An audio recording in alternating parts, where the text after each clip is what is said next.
नमस्कार। कथा सरिता विद मेघना में आप सभी का फिर से स्वागत है। मैं आशा करती हूँ कि मेरी कहानियाँ आपको पसंद आ रही होंगी। मुझे कमेंट्स में ज़रूर लिखिए और हाँ, चैनल को सब्सक्राइब भी कीजिए।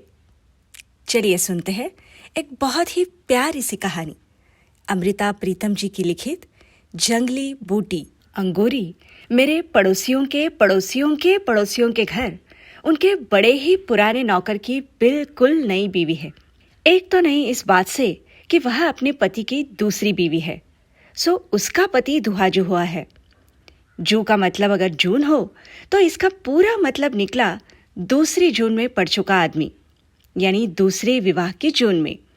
और अंगूरी क्योंकि अभी विवाह की पहली जून में ही है, यानी पहली विवाह की जून में, इसलिए नई हुई।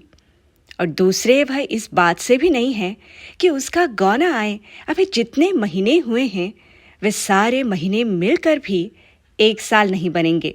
5-6 साल हुए प्रभाती जब अपने मालिकों से छुट्टी लेकर अपनी पहली पत्नी की क्रिया करने के लिए अपने गांव गया था, तो कहते हैं कि क्रिया वाले दिन इस अंगूरी के बाप ने उसका अंगोछा निचोड़ दिया था। किसी भी मर्द का यह अंगोछा भले ही अपनी पत्नी की मौत पर आंसुओं से नहीं भीगा होता, चौथे दिन या क्रिया के दिन नहाकर बदन पहुंचने के बाद वह अंगूछा पानी में ही भीगा होता है। पर इस साधारण सी गांव की रस्म से किसी और लड़की का बाप उठकर जब यह अंगूछा निचोड़ देता है तो जैसे कह रहा होता है, उस मरने वाली की जगह मैं तुम्हें अपनी बेटी देता हूं और अब तुम्हें रोने की जरूरत नहीं, मैंने तुम्हारा आंसुओं से भीगा हुआ अंगोछा सुखा दिया है। इस तरह प्रभाती का इस अंगूरी के साथ दूसरा विवाह हो गया था। पर एक तो अंगूरी अभी आयु की बहुत छोटी थी और दूसरे अंगूरी की माँ गठिया के रोग से जुड़ी हुई थी, इसलिए गौने की बात 5 सालों पर जा पड़ी थी। फिर एक एक कर 5 साल भी निकल गए थे। और इस साल जब प्रभाती अपने मालिकों से छुट्टी लेकर अपने गांव गौना लेने गया था, तो अपने मालिकों को पहले ही कह गया था कि या तो वह अपनी बहू को भी साथ ले आएगा और शहर में अपने साथ रखेगा, या फिर वह भी गांव से नहीं लौटेगा। मालिक पहले तो दलील करने लगे थे कि एक प्रभाती की जगह अपनी रसोई में से वे 2 जनों की रोटी नहीं देना चाहते थे। पर जब प्रभाती ने ये बात कही कि वह कोठरी के पीछे वाली कच्ची जगह को पोतकर अपना अलग चूल्हा बनाएगी, अपना पकाएगी, अपना खाएगी, तो उसके मालिक ये बात मान गए थे। सो अंगूरी शहर आ गई थी। चाहे अंगूरी ने शहर आकर कुछ दिन मोहल्ले के मर्दों से तो क्या, औरतों से भी घूंघट न उठाया था, पर फिर धीरे धीरे उसका घूंघट झीना हो गया था। वह पैरों में चांदी की झांझरें पहनकर छनक छनक करती मोहल्ले की रौनक बन गई थी। एक झांझर उसके पाँव में पहनी होती, एक उसकी हंसी में। चाहे वह दिन का अधिकतर हिस्सा अपनी कोठरी में ही रहती थी, पर जब भी बाहर निकलती एक रौनक उसके पाँव के साथ साथ चलती थी। ये क्या पहना है अंगूरी? ये तो मेरे पैरों की छेलचूड़ी है, और ये उंगलियों में ये तो बिछुआ है, और ये बाहों में ये तो पछेला है, और माथे पर आलीबन कहते हैं इसे। आज तुमने कमर में कुछ नहीं पहना, तगड़ी बहुत भारी लगती है, कल को पहनूंगी। आज तो मैंने तौक भी नहीं पहना, उसका टाका टूट गया है। कल शहर में जाऊंगी, टाका भी गड़ाऊंगी और नाक की कील भी लाऊंगी। मेरी नाक को नक्शा भी था, इतना बड़ा, मेरी सास ने दिया नहीं। इस तरह अंगूरी अपने चांदी के गहने एक मड़क से पहनती थी, एक मड़क से दिखाती थी। पीछे जब मौसम फिरा था, अंगूरी का अपनी छोटी कोठरी में दम घुटने लगा था। वह बहुत बार मेरे घर के सामने आ बैठती थी। मेरे घर के आगे नीम के बड़े बड़े पेड़ हैं और इन पेड़ों के पास जरा ऊंची जगह पर एक पुराना कुआं है। चाहे मोहल्ले का कोई भी आदमी इस कुएं से पानी नहीं भरता, पर इसके पार एक सरकारी सड़क बन रही है और उस सड़क के मजदूर कई बार इस कुएं को चला लेते हैं, जिसे कुएं के गिर्द अक्सर पानी गिरा होता है और ये जगह बड़ी ठंडी रहती है। क्या पढ़ती हो बीबी जी? एक दिन अंगूरी जब आई, मैं नीम के पेड़ों के नीचे बैठकर एक किताब पढ़ रही थी।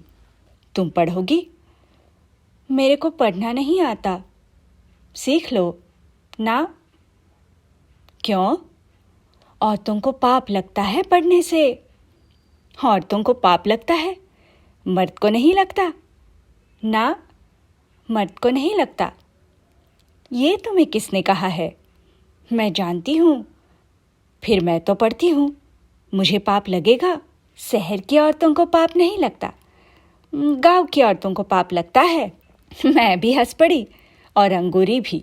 अंगूरी ने जो कुछ सीखा सुना हुआ होता था उसमें उसे कोई शंका नहीं थी, इसलिए मैंने उससे कुछ न कहा। वह अगर हंसती खेलती अपनी जिंदगी के दायरे में सुखी रह सकती थी तो उसके लिए यही ठीक था। वैसे मैं अंगूरी के मुंह की ओर ध्यान लगाकर देखती रही। गहरे सांवले रंग में उसके बदन का मांस गूंथा था। कहते हैं औरत आटे की लोई होती है, पर कईयों के बदन का मांस उस ढीले आटे की तरह होता है जिसकी रोटी कभी भी गोल नहीं बनती, और कईयों के बदन का मांस बिल्कुल खमीरे के आटे जैसा, जिसे बेलने से फैलाया नहीं जा सकता। सिर्फ किसी किसी के बदन का मांस इतना सख्त गूंथा हुआ होता है कि रोटी तो क्या, चाहे पूरियां बेल लो। मैं अंगूरी के मुंह की ओर देखती रही। वह इतने सख्त मैदे की तरह गूंथी हुई थी कि जिससे मठरियां तली जा सकती थी। और मैंने इस अंगूरी की प्रभाती को भी देखा था। ठिगने कद का, ढलके हुए मुंह का कसौरे जैसा। और फिर अंगूरी के रूप की ओर देखकर मुझे उसके खाविन के बारे में एक अजीब तुलना सूझी। प्रभाती असल में आटे की इस घनी गूंथी लोई को पकाकर खाने का हकदार नहीं, वह इस लोई को ढककर रखने वाला कठवत है। इस तुलना से मुझे खुद ही हंसी आ गई, पर मैं अंगूरी को इस तुलना का आभास नहीं देना चाहती थी। इसलिए उससे मैं उसके गांव की छोटी छोटी बातें करने लगी। माँ बाप की, बहन भाइयों की और खेतों खलिहानों की बातें करते हुए मैंने उससे पूछा, अंगूरी, तुम्हारे गांव में शादी कैसे होती है? लड़की छोटी सी होती है, 5-7 साल की, जब वह किसी के पाँव पूज लेती है। कैसे पूजती है पाँव? लड़की का बाप जाता है, फूलों की एक थाली ले जाता है, साथ में रुपए और लड़के के आगे रख देता है। ये तो एक तरह से बाप ने पाँव पूज लिए, लड़की ने कैसे पूजे? लड़की की तरफ से तो पूजे, पर लड़की ने तो उसे देखा भी नहीं। लड़कियां नहीं देखती, लड़कियां अपने होने वाले खाविन को नहीं देखती ना। कोई भी लड़की नहीं देखती ना। पहले तो अंगूरी ने ना कर दी, पर फिर कुछ सोच सोच कर कहने लगी, जो लड़कियां प्रेम करती हैं वे देखती हैं। तुम्हारे गांव में लड़कियां प्रेम करती हैं? कोई कोई जो प्रेम करती हैं उनको पाप नहीं लगता।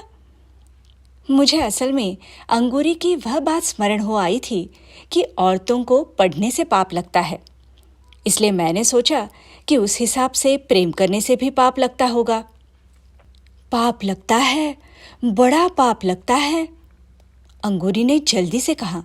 अगर पाप लगता है तो फिर वे प्रेम क्यों करती है? जे तो बात ये होती है कि कोई आदमी जब किसी छोकरी को कुछ खिला देता है तो वह उससे प्रेम करने लग जाती है। कोई क्या खिला देता है उसको? एक जंगली बूटी होती है, बस वही पान में डालकर या मिठाई में डालकर खिला देता है। छोकरी उससे प्रेम करने लग जाती है, फिर उसे वही अच्छा लगता है, दुनिया का और कुछ भी अच्छा नहीं लगता। सच? मैं जानती हूँ, मैंने अपनी आंखों से देखा है। किसे देखा था? मेरी एक सखी थी, इतनी बड़ी थी मेरे से। फिर क्या? वह तो पागल हो गई उसके पीछे, शहर चली गई उसके साथ। ये तुम्हें कैसे मालूम है कि तेरी सखी को उसने बूटी खिलाई थी? बर्फी में डालकर खिलाई थी, और नहीं तो क्या, वह ऐसे ही अपने माँ बाप को छोड़कर चली जाती। वह उसको बहुत चीज़ें लाकर देता था। शहर से धोती लाता था, चूड़ियाँ भी लाता था शीशे की, और मोतियों की माला भी। ये तो चीजें हुई ना, पर ये तुम्हें कैसे मालूम हुआ कि उसने जंगली बूटी खिलाई थी? नहीं खिलाई थी तो फिर वह उसको प्रेम क्यों करने लग गई? प्रेम तो यूं भी हो जाता है। नहीं, ऐसे नहीं होता। जिसे माँ बाप बुरा मान जाए, भला उससे प्रेम कैसे हो सकता है? तूने वह जंगली बूटी देखी है? मैंने नहीं देखी। वे तो बड़ी दूर से लाते हैं, फिर छुपाकर मिठाई में डाल देते हैं या पान में डाल देते हैं। मेरी माँ ने तो पहले ही बता दिया था कि किसी के हाथ की मिठाई नहीं खाना। तूने बहुत अच्छा किया कि किसी के हाथ से मिठाई नहीं खाई, पर तेरी उस सखी ने कैसे खा ली? किया पाएगी? कहने को तो अंगूरी ने कह दिया, पर फिर शायद उसे सहेली पर स्नेह आ गया या तरस आ गया। दुखे हुए मन से कहने लगी, बावरी हो गई थी बेचारी, बालों में कंघी भी नहीं लगाती थी, रात को उठ उठ कर गाने गाती थी। क्या गाती थी? पता नहीं क्या गाती थी। जो कोई बूटी खा लेती है, बहुत गाती है, रोती भी बहुत है। बात गाने से रोने पर आ पहुंची थी, इसलिए मैंने अंगूरी से और कुछ न पूछा। और अब बड़े थोड़े ही दिनों की बात है। एक दिन अंगूरी नीम के पेड़ के नीचे चुपचाप मेरे पास आके खड़ी हो गई। पहले जब अंगूरी आया करती थी तो छन छन करती 20 गज दूर से ही उसके आने की आवाज़ सुनाई दिए जाती थी, पर आज उसके पैरों की झांझर पता नहीं कहाँ खोई हुई थी। मैंने किताब से सिर उठाया और पूछा, क्या बात है अंगूरी? अंगूरी पहले कितनी ही देर मेरी ओर देखती रही, फिर धीरे से कहने लगी, बीवी जी, मुझे पढ़ना सिखा दो। क्या हुआ अंगूरी? मेरा नाम लिखना सिखा दो। किसी को खत लिखोगी? अंगूरी ने उत्तर न दिया, एक टक मेरे मुंह की ओर देखती रही। पाप नहीं लगेगा पढ़ने से? मैंने फिर पूछा। अंगूरी ने फिर भी जवाब न दिया और एक टक सामने आसमान की ओर देखने लगी। यह दोपहर की बात थी। मैं अंगूरी को नीम के पेड़ के नीचे बैठी छोड़कर अंदर आ गई थी। शाम को फिर कहीं मैं बाहर निकली तो देखा अंगूरी अब भी नीम के पेड़ के नीचे बैठी हुई थी। बड़ी सिमटी हुई थी, शायद इसीलिए कि शाम की ठंडी हवा देह में थोड़ी थोड़ी कंपकपी छेड़ रही थी। मैं अंगूरी की पीठ की ओर थी। अंगूरी के होठों पर एक गीत था, पर बिल्कुल सिसकी जैसा। मेरी मुंदरी में लागो नगिनवा, हो बेरी कैसे काटो जोवनवा। अंगूरी ने मेरे पैरों की आहट सुन ली, मुंह फेर देखा और फिर अपने गीत होठों में ही समेट लिया। तू तो बहुत अच्छा गाती है अंगूरी। सामने दिखाई दे रहा था कि अंगूरी ने अपनी आंखों में कांपते आंसू रोक लिए और उनकी जगह अपने होठों पर एक कांपती हंसी रख दी। मुझे गाना नहीं आता। आता है? ये तो तेरी सखी गाती थी, उसी से सुना था। फिर मुझे भी तो सुनाओ। ऐसे ही गिनती है बरस की। 4 महीने ठंडी होती है, 4 महीने गर्मी और 4 महीने बरखा। ऐसे नहीं, गा के सुनाओ। अंगूरी ने गाया तो नहीं, पर 12 महीनों को ऐसे गिना दिया जैसे यह सारा हिसाब वह अपनी उंगलियों पर कर रही हो। 4 महीने राजा ठंडी होवते है, थर थर कापे करजवा। 4 महीने राजा गर्मी होवते है, थर थर कापे पवनवा। 4 महीने राजा बरखा होवते है, थर थर कापे बदरवा। अंगूरी? अंगूरी एक टक मेरे मुंह की ओर देखने लगी। मन में आया कि इसके कंधे पर हाथ रख के पूछूं, पगली, कहीं जंगली बूटी तो नहीं खा ली? मेरा हाथ उसके कंधे पर रख भी गया, पर मैंने यह बात पूछने के स्थान पर यह पूछा, तूने खाना खाया भी है या नहीं? खाना? अंगूरी ने मुंह ऊपर उठाकर देखा। उसके कंधे पर रखे हुए हाथ के नीचे मुझे लगा कि अंगूरी की सारी देह कांप रही थी।